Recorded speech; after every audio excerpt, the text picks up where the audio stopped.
Bonsoir à tous, mes chers compatriotes.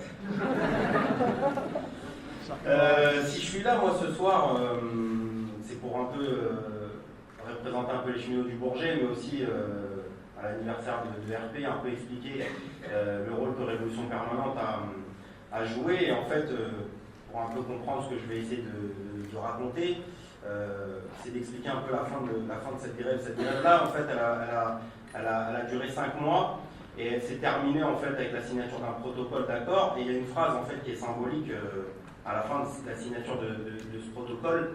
Le directeur en fait de l'établissement m'a dit, Monsieur Kazir, vous savez que de toute façon on sait que vous méritez ce que vous avez gagné, mais c'est par la grève que vous l'avez obtenu, parce que sinon vous ne l'aurez pas donné. Sinon si on commence à vous le donner, on a peur qu'on toque à notre porte. Et en fait, ce qu'il a dit là, il a donné la définition de ce qu'est une guerre sociale. Et en fait, c'est ce que fait le patron et ce que fait la direction en permanence.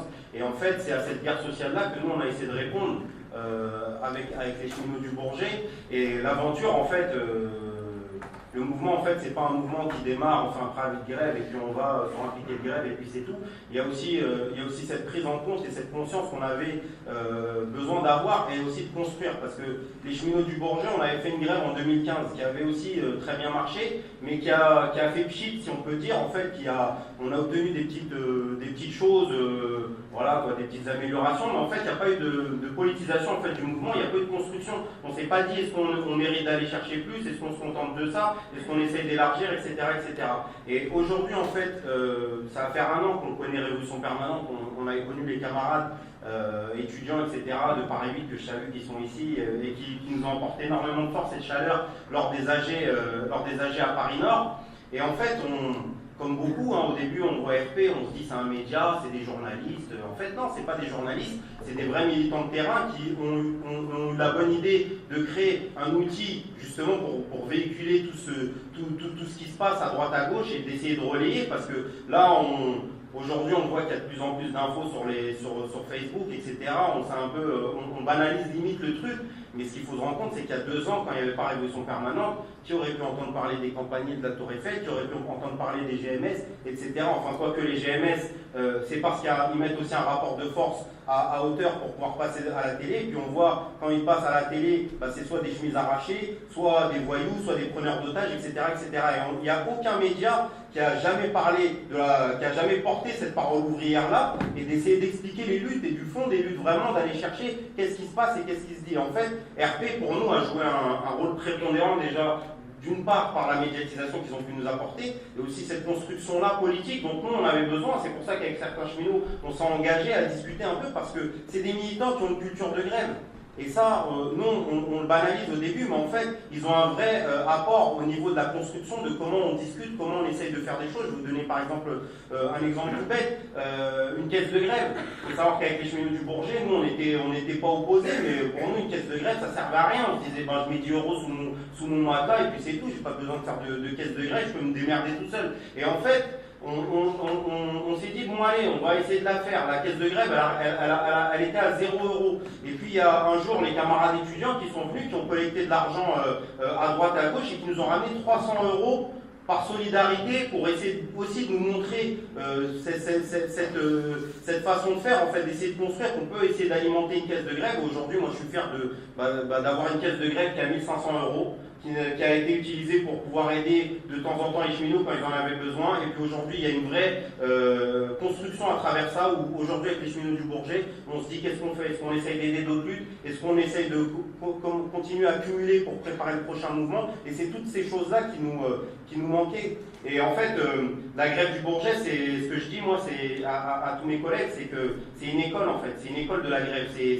une grève qui a démarré en fait comme ça, où on a commencé à se dire que pour répondre à cette guerre sociale-là, justement, il fallait essayer de construire quelque chose, il fallait aller chercher des choses. Et il y a eu 2 mouvements qui ont été symboliques pour nous. Il y a eu notre premier déplacement, c'était le 16 décembre, où on a envahi avec les camarades du Technicentre du Landy et puis du secteur du Voyageur, le comité d'entreprise qui se réunissait ce jour-là. Et en fait, nous, on était le seul établissement qui n'avait rien à voir avec ce qui se discutait là.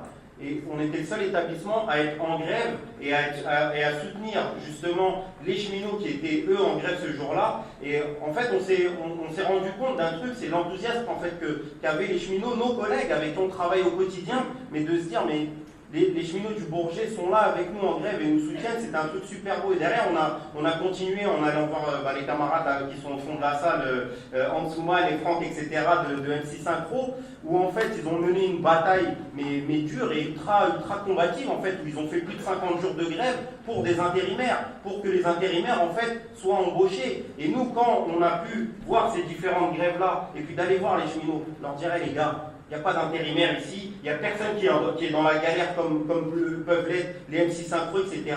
Les mecs, ils ont tenu 50 jours pour des intérimaires, donc il faut qu'on y aille aussi. Et en fait, ça, c'est des choses qui ont aussi pesé dans la bataille, que les cheminots se sont dit, on va essayer d'y aller, on va construire. Et puis, on a essayé de mettre en place des choses qu'on banalise tout le temps, en fait, de discuter, de créer ce mouvement-là de la base. En fait, nous, avant même de poser un seul préavis de grève, on est parti voir la totalité des cheminots pour savoir si eux tous, le moment où on dépose un préavis de grève, ils nous suivaient. Et puis derrière, ça a continué. On a fait 9 jours de grève pleine à plus de 50 cheminots. On était 50 cheminots grévistes. Et puis on a terminé sur 30 jours d'affilée sur des modalités qui étaient nouvelles, c'est-à-dire on faisait des grèves de 59 minutes par milieu de service, parce que le patron, il s'est réadapté, ils sont en guerre en fait contre nous, comme je le disais au début, et ils savent se réadapter. En fait, c'est en tirant le mouvement, en amenant cette détermination-là, qu'on a réussi à gagner. Et aujourd'hui, on est fiers de savoir qu'il y a nos collègues de Paris-Est qui sont sur les mêmes modalités que nous, et quasiment sur les mêmes revendications que nous, c'est-à-dire que nous, on demandait les paniers repas, parce qu'à la SNCF, on travaille 8 heures d'affilée, il n'y a pas de pause, il n'y a pas de panier repas, et de nuit, on touche 20 centimes d'euros de plus. Hein, c'est dingue, quand on le dit aux gens, la SNCF, c'est les rois du pétrole. Non, la vérité, c'est qu'on touche 20 centimes d'euros la nuit en étant réveillé de minuit à 4 heures. Et en fait, c'est toutes ces choses-là où il y a une prise de conscience à la SNCF. Il y a les collègues de Paris-Est qui sont en grève aujourd'hui depuis le 19 juin, ça va faire 20 jours, et ils sont à 100% de grévistes. Et derrière, il y a la fédération.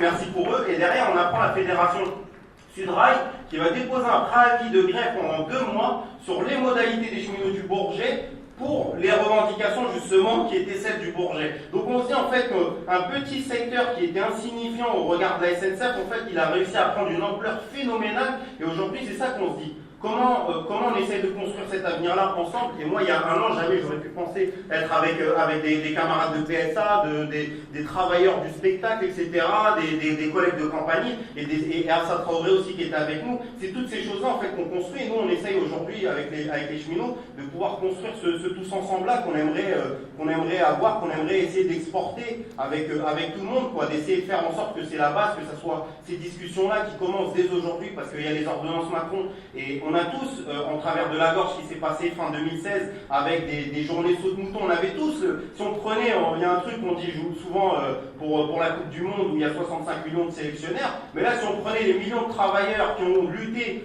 au moment de la loi El Khomri, qu'on leur disait c'est quoi la solution, tout le monde aurait dit unanimement qu'il fallait appeler à la reconductible dès le début. Et aujourd'hui, nous, ce qu'on a envie d'essayer de faire, c'est que demain, Vincent disait ouais, qu'est-ce qu'on fait le 13, 14, 15, etc. On sait tout de suite que c'est pas Martinez qui va l'appeler le 13. Parce que sinon, il l'aurait fait d'abord. Il a appelé que au 12 et ça va s'arrêter au 12 maintenant. C'est comment nous, on essaie de construire ensemble pour que le 13 y ait quelque chose. Et c'est avec nos camarades, par exemple, du Front Social qui sont en train d'essayer de faire quelque chose. Comment le Front Social, comment Révolution Permanente, comment les autres secteurs qui essaient de s'organiser, on peut essayer de créer quelque chose et faire en sorte que le 13, le 14, le 15, on soit vraiment en grève. Et puis, je termine là-dessus. Il y a les camarades qui sont venus, il y a Nathalie Pradel et Alain Leclerc qui sont mes équipes de la SNCF.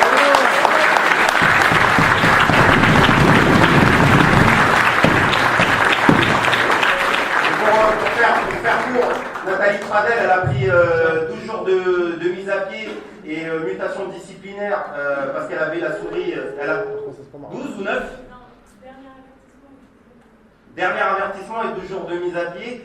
Elle est cadre à la direction des sillons, comme quoi, même là-haut, quand ça les dérange, s'ils peuvent essayer de dégager toutes les personnes qui osent l'ouvrir, ils l'ont dégagé simplement parce que elle avait la souris à la main de l'ordinateur de sa N+1 qui est dans le même bureau. En fait, elle n'a pas le droit de toucher à l'ordinateur de la SNCF, donc elle a pris pour ça 12 jours de mise à pied. Elle avait 0 sanction avant, et puis il y a Alain qui est un cheminot formidable qui a mené des grosses luttes en 2016 contre la loi travail, contre le décret socle de la SNCF, et qui a eu le malheur un jour de répondre à France 3 sans cliquer de grève, et puis on lui a dit pourquoi vous répondez à France 3. Et je terminerai juste sur cette phrase-là, la fois il avait raison, j'exagère toujours, mais il y a un truc qui était symbolique. La direction, la première fois où RP est venu en fait sur le piquet avec les étudiants, et il y a eu un reportage qui a été fait, ils nous ont pas dit pourquoi vous étiez en grève, pourquoi vous avez continué la grève, etc. La première chose qu'ils nous ont dit, c'est pourquoi il y avait des salariés extérieurs à l'entreprise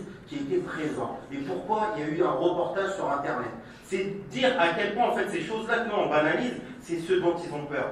Qu'il y ait des étudiants, qu'il y ait des salariés du privé, etc., qu'il y ait des cheminots qui aillent à la marche pour Adama Traoré. C'est tout ça en fait qu'ils n'aiment pas quand on est en train de se construire et d'essayer de créer ces choses-là. Et moi, il y a un an, je pensais politicien, c'était un mec avec une cravate, un attaché-caisse et devant un pupitre et que nous, on avait juste le droit de fermer notre gueule. Donc aujourd'hui, moi, je vous invite à plus fermer votre gueule et d'essayer de construire les choses. Et la politique, c'est à nous de la faire, c'est à nous de la construire, c'est à nous de la porter, de changer ces choses-là. C'est pas Macron, c'est pas ce qui se passe dans l'étape de négociation, c'est qu'à travers la rue. Notre histoire, elle est liée à la rue, elle est liée au mouvement social. Tout ce qu'on a arraché et tout ce qu'on continuera à arracher, c'est à travers la rue. Et aujourd'hui, la SNCF, par exemple, moi je disais que ça me fait penser à un futur 95, et je le souhaite vraiment qu'on soit dans ce futur mouvement de 95. La SNCF, avec l'arrivée de Macron, en fait, elle est en train d'accélérer le calendrier. C'est-à-dire que là, ils ont le vent en poupe, ils disent mais pourquoi on va attendre 2050? Et il est là, notre patron à tous, la banque de Rothschild, on y va, et puis on commence à tout faire passer, et du coup, ils sont en train d'accélérer le calendrier. Donc moi, j'espère qu'ils vont faire la même erreur qu'il y a eu au moment de Juppé, où Juppé aussi, c'était le petit Macron de l'époque, où il était là pour réformer la France, et bien qu'ils nous chauffent, et qu'ils chauffent les cheminots pour que nous, on soit là, dans les rues, dans la bataille, puis qu'on essaie de l'arracher, et qu'après 95, on dise qu'il y a eu 2017. Merci à tous.